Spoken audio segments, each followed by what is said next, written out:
Good morning all of you. BA तृतीय वर्ष के सभी छात्रों का कैलाशवासी रमेश वरपुड़कर महाविद्यालय के हिंदी विभाग में स्वागत है। दोस्तों, आज हम डीएसई हिंदी सेकंड साहित्य शास्त्र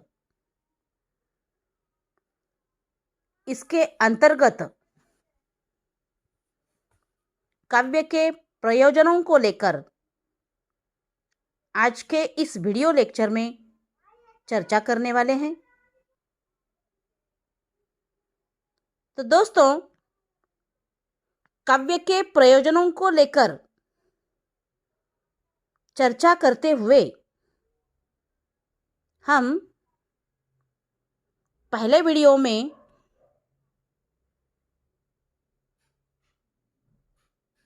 संस्कृत, हिंदी और पाश्चात्य विद्वानों के काव्य प्रयोजनों को लेकर मतों का विचार करने वाले हैं।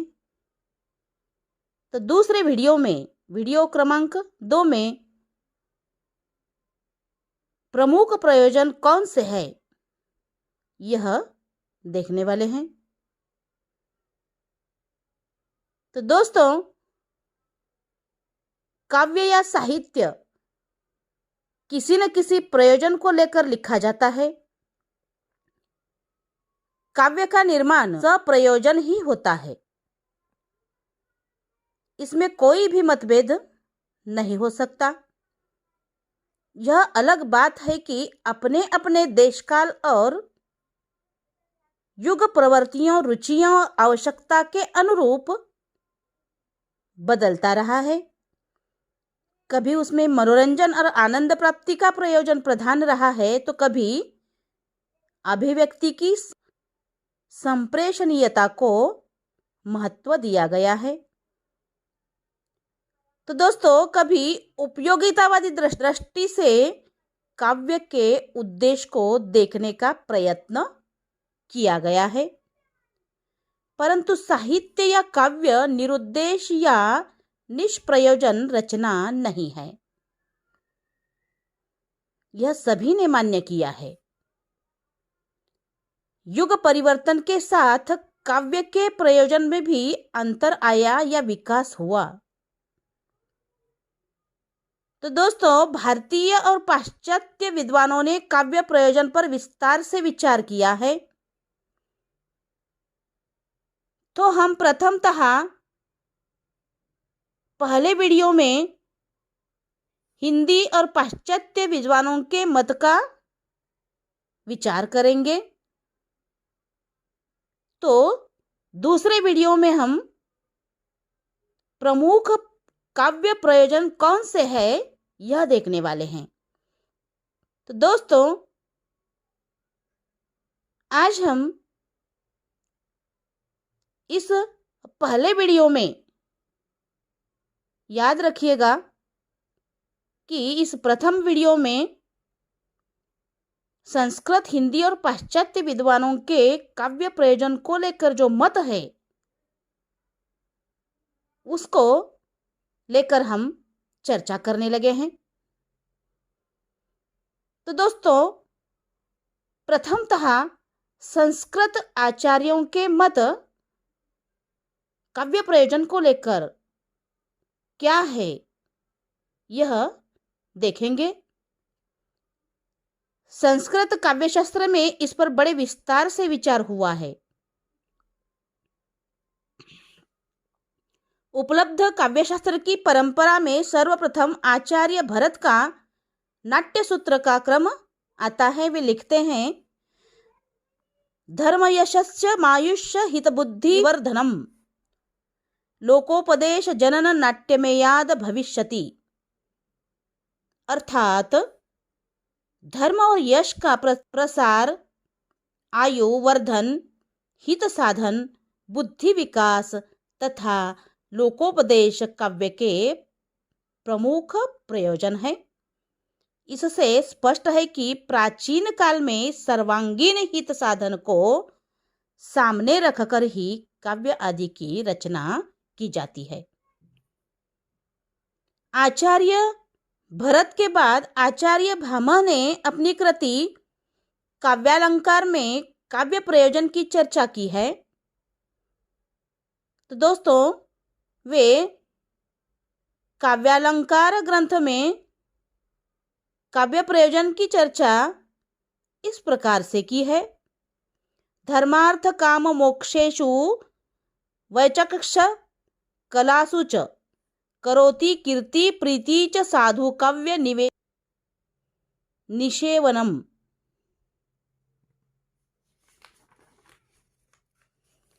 अर्थात धर्म, अर्थ, काम, मोक्ष कलाओं में नैपुण्य पाना, कीर्ति और आनंद की उपलब्धि ही काव्य का प्रयोजन है।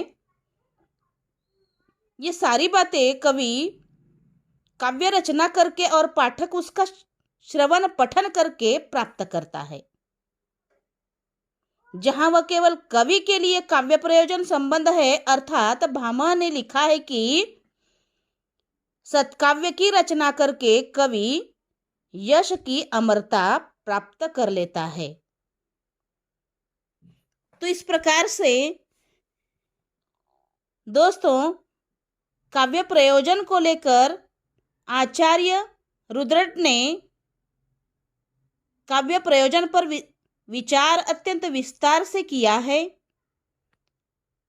संक्षेप में उनके विचार इस प्रकार प्रस्तुत किए जा सकते हैं। काव्य रचना द्वारा यश, अर्थ, विपत्ति, विनाश, असाधारण सुख, समस्त अभीष्ट कामनाओं तथा परम पुरुषार्थों की सिद्धि आदि फल प्राप्त होते हैं। कवि के अपने यश के साथ ही रुद्रट ने नायक के यश की भी चर्चा की है। ऐसा उन्होंने कदाचित राजाश्रित कवि की दृष्टि से कहा हो। रसिक प्रमाता की चर्चा उन्होंने अपने ग्रंथ के 12वें अध्याय में की है। उन्होंने 12वें अध्याय में इस प्रकार कहा है, ननु काव्येन क्रियते सरसानाम वगर चर्वेगे। अर्थात काव्य द्वारा रसिकों को चतुर्वर्ग यानी धर्म, अर्थ, काम और मोक्ष से अवगत कराया जाता है। तो दोस्तों, काव्य प्रयोजन को लेकर आचार्य हेमचंद्र ने भी कहा है, काव्य मानवंदाय यशसे कांतातुल्य तयोपदेशाय च।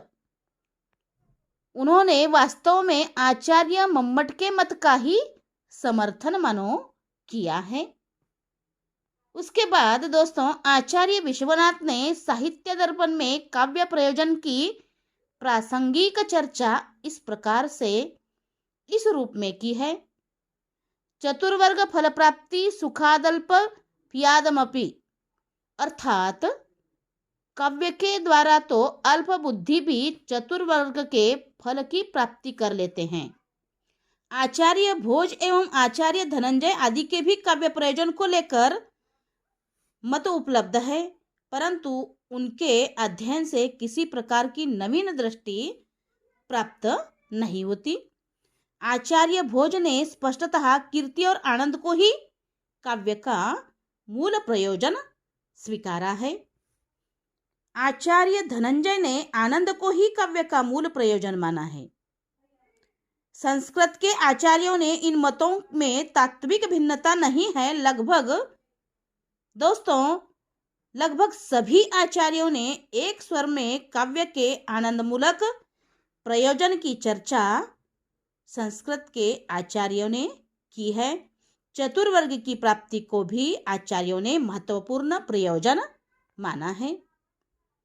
तो दोस्तों, इस तरह से संस्कृत आचार्यों के काव्य प्रयोजन को लेकर जो मत है वह हमने देखे हैं। उसके बाद हिंदी विद्वानों के काव्य प्रयोजन को लेकर क्या मत है, यह हम देखने लगे हैं। तो हिंदी विद्वानों के मत, भक्तिकाल के महाकवि तुलसीदास जी ने काव्य प्रयोजन के रूप में स्वांतः सुखाय की बात कही है। उन्होंने यश या अर्थ आदि स्वार्थ भावना से काव्य का निर्माण नहीं किया।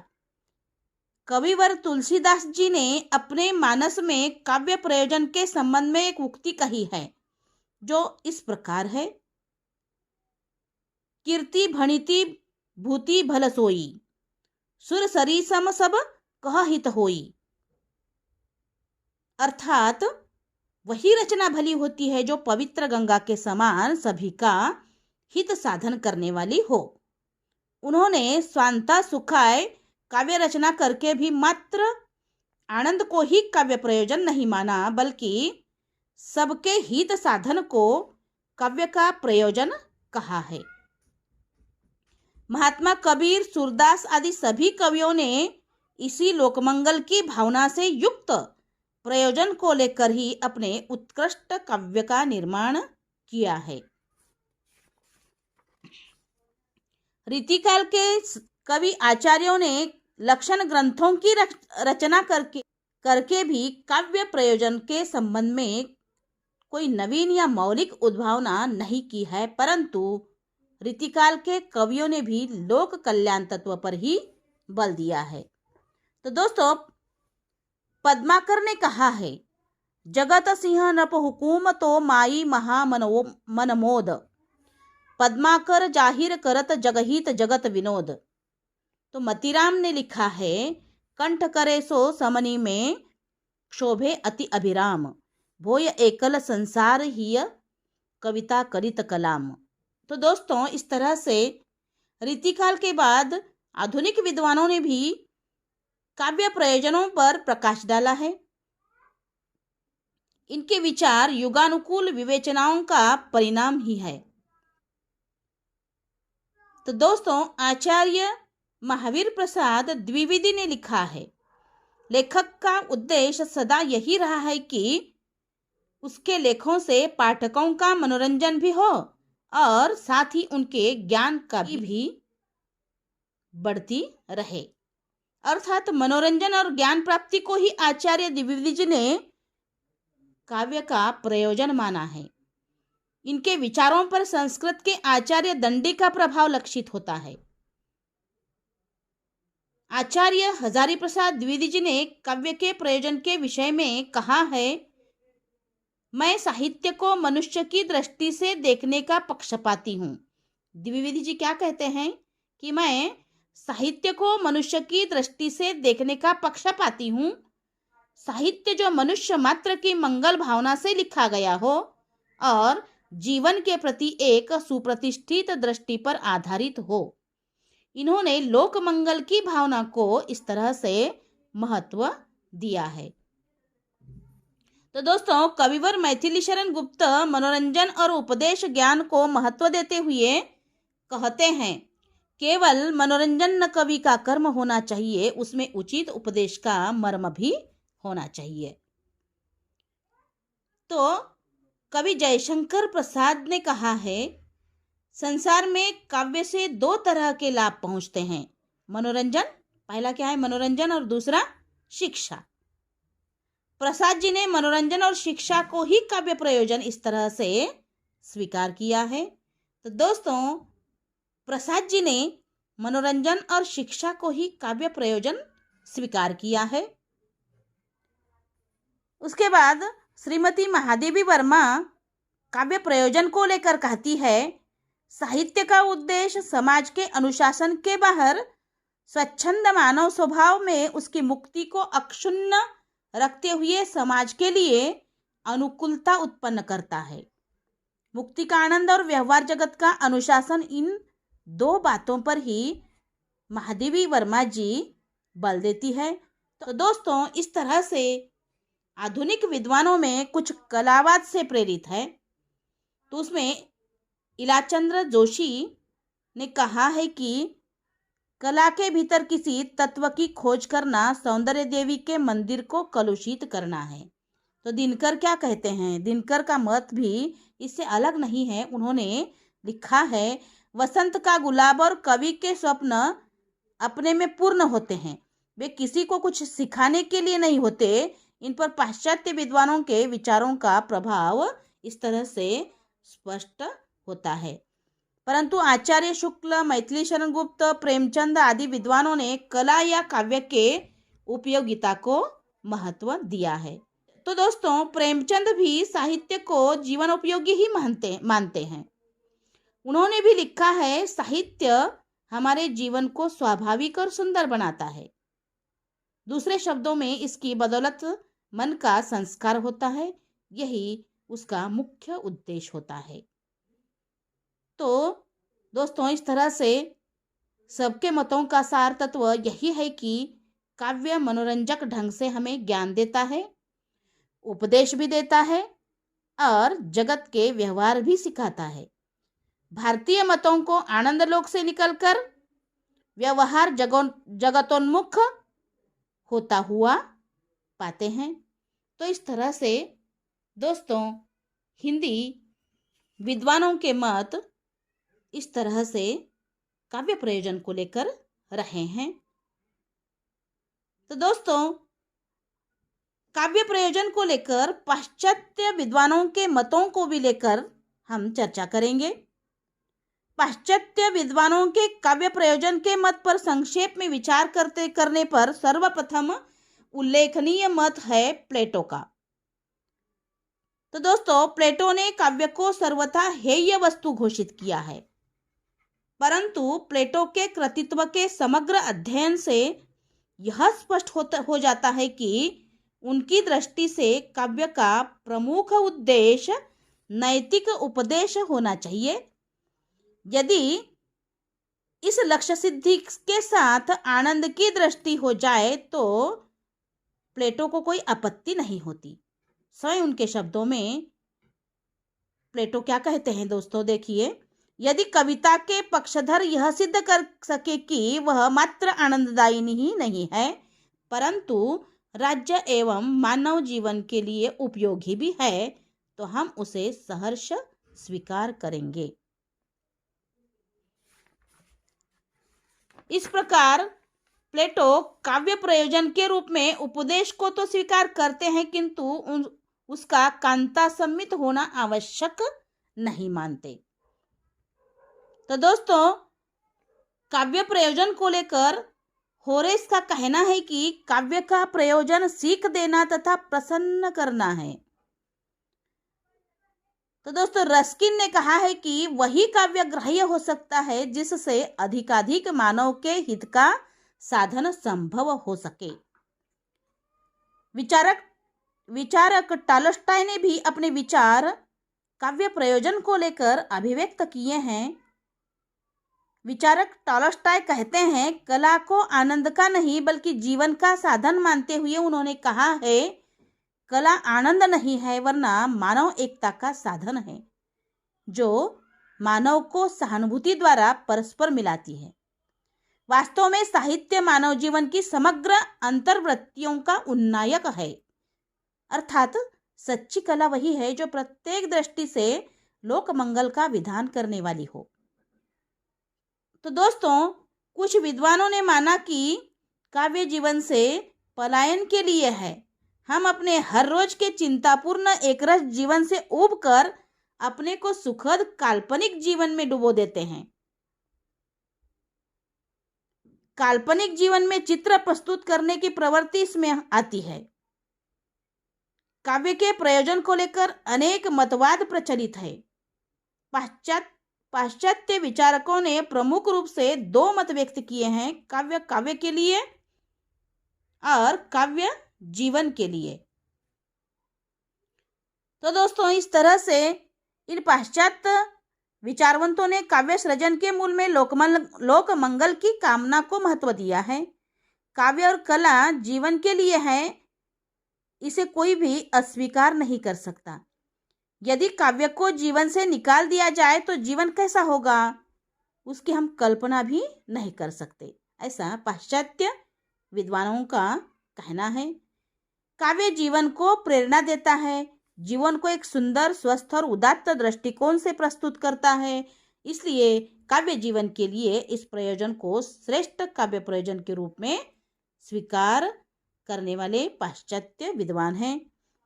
लेकिन जब कवि केवल उपयोगिता को ध्यान में रखकर काव्य लिखेगा तो वह काव्य काव्य की अपेक्षा प्रचार बनेगा और काव्य से कलावाद आनंद मिलना कठिन हो सकता है।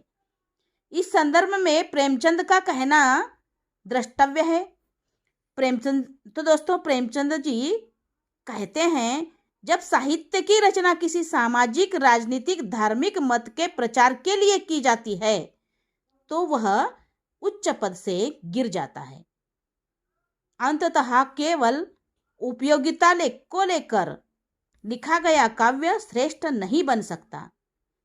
यह भी सही है कि केवल मनोरंजन को लेकर लिखा गया काव्य श्रेष्ठ नहीं बन सकता। काव्य के लिए उपयोगिता भी आवश्यक होती है और कलात्मकता भी। तो दोस्तों, श्रेष्ठ काव्य के लिए दोनों प्रयोजन महत्वपूर्ण हैं। जीवन के पलायन के अर्थ में कुछ विद्वानों ने माना कि काव्य जीवन के पलायन के लिए है। हम अपने हर रोज के चिंतापूर्ण एकरस जीवन से उबकर अपने को सुखद काल्पनिक जीवन में डुबो देते हैं। काल्पनिक जीवन के चित्र प्रस्तुत करने की प्रवृत्ति इसमें आती है। तो दोस्तों, इस तरह से काव्य के प्रयोजन को लेकर अनेक मतवाद प्रचलित है। पाश्चात्य विचारकों ने प्रमुख रूप से दो मत व्यक्त किए हैं, काव्य काव्य के लिए और काव्य जीवन के लिए। तो दोस्तों, इस तरह से आज के इस वीडियो लेक्चर में हमने संस्कृत काव्य प्रयोजन को लेकर संस्कृत आचार्यों के मत, हिंदी विद्वानों के मत और पाश्चात्य विद्वानों के मतों को लेकर आज के इस प्रथम वीडियो में हमने चर्चा की है। तो दोस्तों, इसके बाद याद रखिएगा कि दूसरा जो वीडियो है वह प्रमुख काव्य प्रयोजनों को लेकर दूसरा वीडियो होगा। तो अगले वीडियो में हम काव्य के प्रमुख प्रयोजनों को देखने वाले हैं। तो वीडियो क्रमांक 1 और वीडियो क्रमांक 2 यह काव्य प्रयोजनों को लेकर देखना आवश्यक होगा। तो इस तरह से आज के इस पहले वीडियो में हमने संस्कृत आचार्यों के मत, हिंदी विद्वानों के मत और पाश्चात्य विद्वानों के मतों को लेकर, काव्य प्रयोजनों को लेकर संस्कृत, हिंदी और पाश्चात्य विद्वानों के मतों को लेकर हमने आज के इस वीडियो में चर्चा की है। धन्यवाद।